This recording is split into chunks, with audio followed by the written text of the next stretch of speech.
सौभाग्यशाली तोता। बहुत समय पहले की बात है। एक छोटे से गांव के पास एक सुंदर जंगल था। उस जंगल में तरह तरह के पक्षी और जानवर रहते थे। उन्हीं पक्षियों में एक अनोखा तोता भी रहता था, जिसका नाम चिरकू था। चिरकू को लोग सौभाग्यशाली तोता के नाम से जानते थे, क्योंकि जहां भी वह जाता, वहां कोई न कोई चमत्कार हो जाता या किसी की किस्मत बदल जाती। गांव के लोग मानते थे कि अगर चिरकू उनके घर आ जाए तो उनके जीवन में सुख और समृद्धि आ जाती है। चिरकू हमेशा खुश रहता और अपनी मधुर आवाज में गाने गाता। लोग उसे फल और अनाज खिलाते और उसकी भलाई की कामना करते थे। चिरकू भी गांव के लोगों से बहुत प्यार करता था और जहां भी जाता, खुशियां बांटता। एक दिन गांव में एक गरीब किसान, जिसका नाम रघु था, बहुत परेशान था। उसकी फसलें बर्बाद हो गई थीं और उसके पास खाने को भी कुछ नहीं था। वह दिन-रात मेहनत करता, लेकिन किस्मत उसका साथ नहीं दे रही थी। एक दिन रघु ने गांव के लोगों से चिरकू के बारे में सुना और सोचा कि शायद यह सौभाग्यशाली तोता उसकी भी मदद कर सकता है।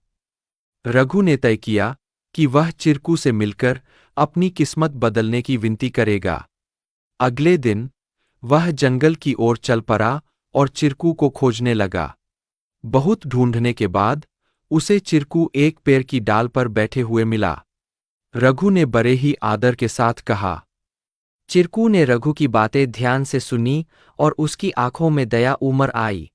चिरकू ने अपनी चोंच में एक छोटी सी चमकती हुई पत्ती उठाई और रघु को देते हुए कहा, यह जादुई पत्ती है।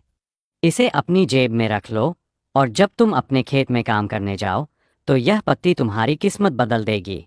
रघु ने धन्यवाद कहा और वह पत्ती लेकर अपने घर लौट आया। अगले दिन वह अपने खेत में काम करने के लिए गया। जैसे ही उसने खेत में जुताई शुरू की, अचानक से बारिश होने लगी। उसकी सूखी जमीन हरी भरी हो गई और थोड़े ही समय में उसकी फसलें लहलहा उठीं। रघु की मेहनत सफल हुई और उसकी किस्मत सच में बदल गई। अब रघु के पास भरपूर अनाज था और वह फिर से खुशहाल जीवन जीने लगा। उसने गांव के लोगों को चिरकू की बुद्धिमानी और उसके द्वारा दी गई जादुई पत्ती के बारे में बताया। सभी लोग चिरकू की प्रशंसा करने लगे और उसे और भी अधिक प्यार देने लगे। लेकिन चिरकू ने रघु को एक बात कही थी। याद रखना, यह पत्ती सिर्फ तुम्हारी मेहनत का साथ देगी। अगर तुम मेहनत करना छोड़ दोगे तो यह भी अपना जादू खो देगी। रघु ने चिरकू की बात समझ ली और कड़ी मेहनत जारी रखी। धीरे धीरे उसकी स्थिति पहले से बहुत बेहतर हो गई। वह गांव के सबसे सफल किसानों में से एक बन गया, लेकिन उसने कभी यह नहीं भूला कि उसकी सफलता में चिरकू और उसकी मेहनत का कितना बड़ा हाथ था। कहानी से सीख।